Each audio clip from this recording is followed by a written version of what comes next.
All right, okay, now we're going. All right, so we've got Fashion Forward Mums with us. I can hear you, but it's in and out kind of low. Okay. Fashion Forward Mum can't stay long. There's no. Okay, came on just to give us a thumbs up. You're out of here. Nova French is with us. Cassie Turnage is with us. Nacho Lyons with us. Ariel is with us. Colleen Bacon is with us. I think the lag has stopped. Good. Okay, Nova Frenches. I've been using a whelping setup and it works great. Well, good. Glad to hear that. Pretty View, is that your new house? No, that's our old house. So the new house is, we've got Chanel's in the new house and her hubby and our 6-month-old grandbaby.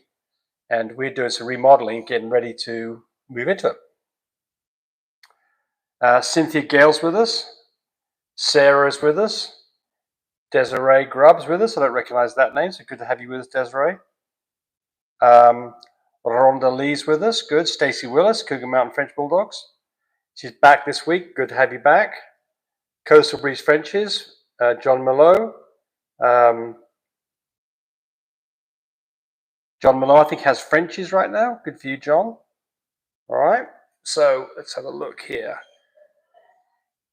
Yeah. So how is the sound? I've got some different microphones. I think they sound a bit kind of tinny. But give me some comments on how the sound is.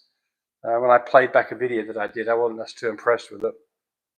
But anyway, see. Well, okay. So let's. Rhonda Lee, I'll contact you tomorrow for collection products. Good. Okay. So Fashion Force is good. Good. Okay. Good.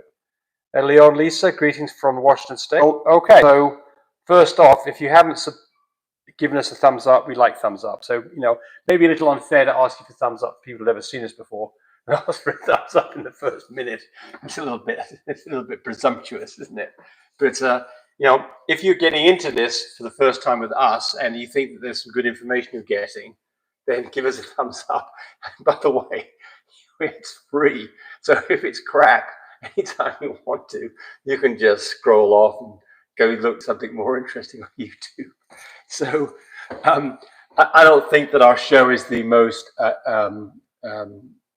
best produced, best video, best audio out there by quite a bit. But I think what we do give is probably good information that generally, it's kind of interesting. When I look at things on YouTube, and I use YouTube a lot. I mean, if I'm trying to fix something I've never fixed, or a washing machine or a refrigerator or a car, the first thing I do always is I go to YouTube. It's a fantastic source of information. But there's a lot of stuff out there where either they never give you the information, or you've got to wade through the whole thing for like 10 minutes to get to the end of it, and they might tell a little bit, or the information they give you is not very good or not correct. So you have to be a bit selective. And that's why I say, and here I am waffling on for the first 5 minutes and not telling anything of any interest. So anyway, let's just talk about a few things. Let's see if we've got any questions here. Fashion Forward, I said nothing more interesting on YouTube. Well, thank you. All right. So Leon Lisa says, hi with Pembrooks. Good to have you with us. Timothy Hill says, I confirmed last Friday at day 35 and I've been giving her folic acid. What else should I give her? Well, I think the things to do for a pregnant mum would be, number one, folic acid, 5 milligrams every day, starting from when you bred her until she whelps, or you can stop if the pregnancy is not confirmed. But that's the first thing. And I think that's probably the most important thing that you can give in terms of supplements. A decent vitamin daily, multivitamin. And what kind should you get? I mean, who knows? I mean, I think that if it's made by a quality company, it's probably fine. And it's kind of the same thing with humans. If you look at this whole thing about whether or not we should be taking multivitamins, and a lot of people, or doctors who say it's all a bunch of rubbish and you don't absorb it, and it's pretty much a waste of time. I think the thing about multivitamins for humans is don't overdo it. Don't take just massive amounts of stuff. Go with what the recommended daily dosage. And I mean, you probably can't go wrong with it. Same thing with dogs. I think that to give a multivitamin, probably not a bad idea. Okay, then The other thing would be to switch to a higher protein food. So what we switch to is a puppy food. One of the problems that you have is that puppies, dogs, mama dogs, pregnant mama dogs start to lose their appetite in the last couple of weeks of pregnancy. And you definitely do not want a skinny dog at whelp, because what's going to happen? It's got to make puppies out of milk, and it's got milk out of the food that it gets and out of its own body. So what you'll see in a dog, especially with large litters, in a Frenchie, that'll be 6, 7, 8 puppies, that by the time you get to week 2, mama's starting to look pretty skinny.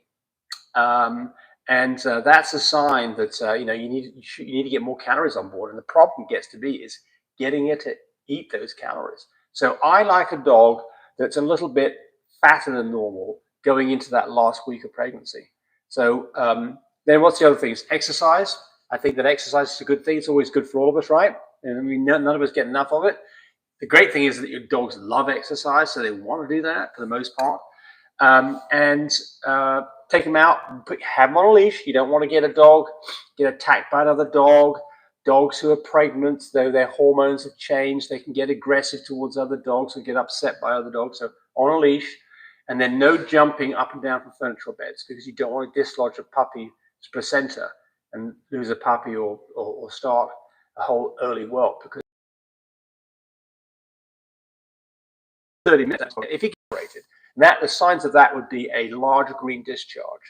The next thing that can happen, well, not the next thing, but what can happen in this whole percussion of events would be that the puppy that's died, now basically goes septic inside her. And that can then force an early whelp. And then you can have premature babies and all the hell that you get with that. So again, folic acid, vitamins, puppy food, exercise, but don't do too much jumping around that last couple of weeks. Desiree's been watching us. So I said that I thought she was new here. I don't know if you're new on the channel, you've been watching your videos for a long time. I appreciate your help and wisdom. Well, you're welcome, right? Natural Line says clean water, maybe prenatals. So yeah, there's things like Oxymama. I'm just not really a strong believer in those things. But look, if you want to do it, do it. I think that the important thing definitely is the folic acid. Obviously, fresh water, absolutely. These things are all important, right? Elliot Frenchy Farms is with us.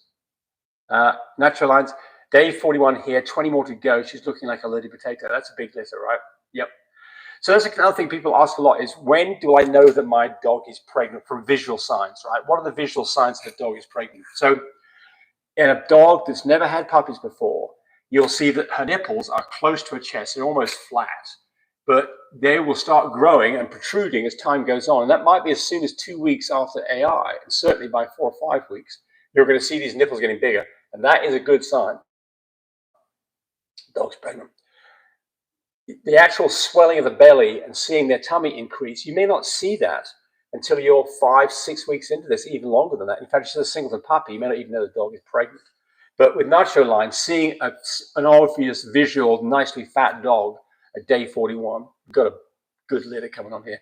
Is that Frenchies, Nacho Line? Let us know if those are Frenchies, and I'll give you a prediction of what I think you're going to get. Let's see how close I can get without even seeing the dog.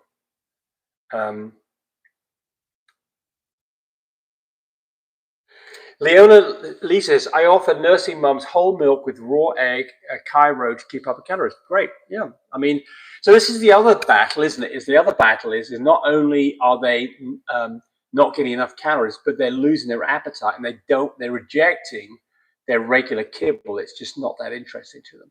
So what does Tammy do in these situations? Well, one is she hands feed dogs. That can make a big difference. A dog that's being hand fed thinks there's a treat coming. And it is a treat because it's getting special care. And then it would eat that from Tammy's hand that it would not reject, would not eat out of the bowl. So that's a good thing. And then, like you say, mix it up. This idea about cottage cheese, raw eggs, put some milk on a food, get a different wet kibble, a wet can of food, mix that partly in with a kibble. Those are all good things to do. Scrambled eggs, they're all good things. So, don't overdo one thing. Like, for instance, cottage cheese. I wouldn't give a whole bunch of cottage cheese because you might introduce diarrhea, right? But if you do, you just hold that back and go to a different food. It's better to have a dog with a little bit of diarrhea and have, a decent weight on it than a skinny dog that doesn't have any diarrhea, in my book, because it's, Timothy Hill says, top kibble, and I started topping with cooked salmon. I mean, fantastic. I mean, I'd like to come over to your house and eat that, right? I mean, I think that's wonderful. So Natural Line says, never hold cow's milk, always use goat milk. And I agree with that. So the problem with cow's milk is that some dogs have problems digesting it, and we don't give that to puppies. For puppies, we always give goat's milk. And if you look at the Similac, this puppy milk replacer, what it is it's powdered goat's milk.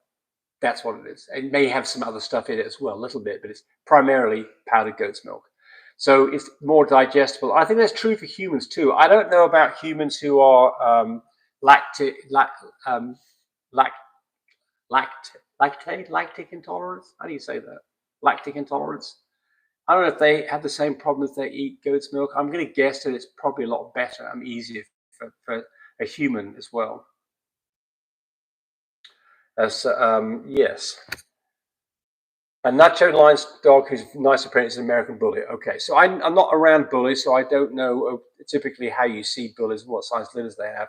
I'm going to guess that a litter of 6 to 8 is a pretty decent sized litter on bullies, and the average size litter is about 5. But tell me if I'm right. John Mallow says yes, lactose intolerant. Thank you. Right, good. Okay.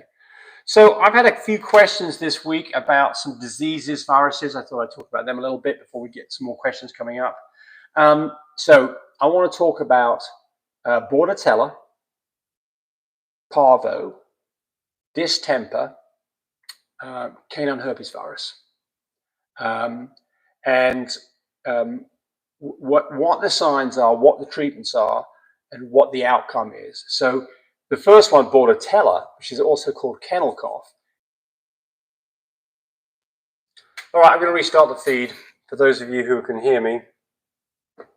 I'll restart the feed.